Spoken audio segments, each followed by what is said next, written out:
2004ஆம் ஆண்டு சுனாமியில் தமிழகம் மிக கடுமையாக பாதிக்கப்பட்டது.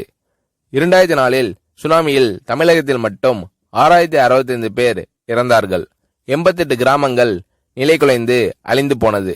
இந்த சூழ்நிலையில் அம்மா அவர்கள் எடுத்த நடவடிக்கையால் 10 கிராமங்களுக்கு ஒரு அமைச்சர், ஒரு IAS அதிகாரி, ஒரு PRO என்ற ஒரு குழுவை அமைத்து உலக வரலாற்றிலேயே இது போன்ற மீட்பு நடவடிக்கை இருந்திருக்காது என்ற அளவில் 3 நாளில் பாதிக்கப்பட்ட கிராமங்களுக்கு மின்சாரம் வழங்கப்பட்டது. குடிநீர் வசதி செய்து தரப்பட்டது.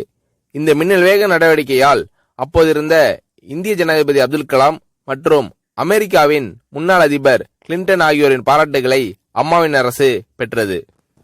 அழுத கண்களை துடைக்கும் கரம் கொண்டவர் அம்மா அவர்கள். ஆண்டவன் யாரோ ஒரு நபர் மூலமாக வருவார். தமிழ்நாட்டிற்கு கிடைத்த தெய்வம் அம்மா அவர்கள். சுனாமியில் பாதிக்கப்பட்டவர்களில் 40 பேருக்கு 2 குழந்தைகளும் சுனாமியில் இறந்து விடுகிறது. அந்த 40 பேரும் ஏற்கனவே கருத்தடை ஆபரேஷன் செய்திருக்கிறார்கள். பெற்றோர்கள் மட்டும் உயிர் பிழைத்திருக்கிறார்கள்.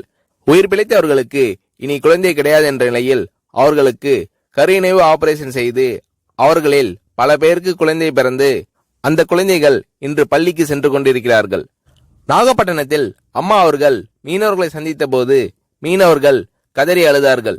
அவர்களிடம் அம்மா அவர்கள், நான் இருக்கிறேன், நீங்கள் கவலைப்படாதீர்கள், இழந்து போன உயிரை தவிர மீதி அனைத்தையும் நான் உங்களுக்கு தருவேன் என்று அவர்களுக்கு தேவையான அனைத்து உதவிகளையும் செய்து தந்தார் அம்மா அவர்கள்.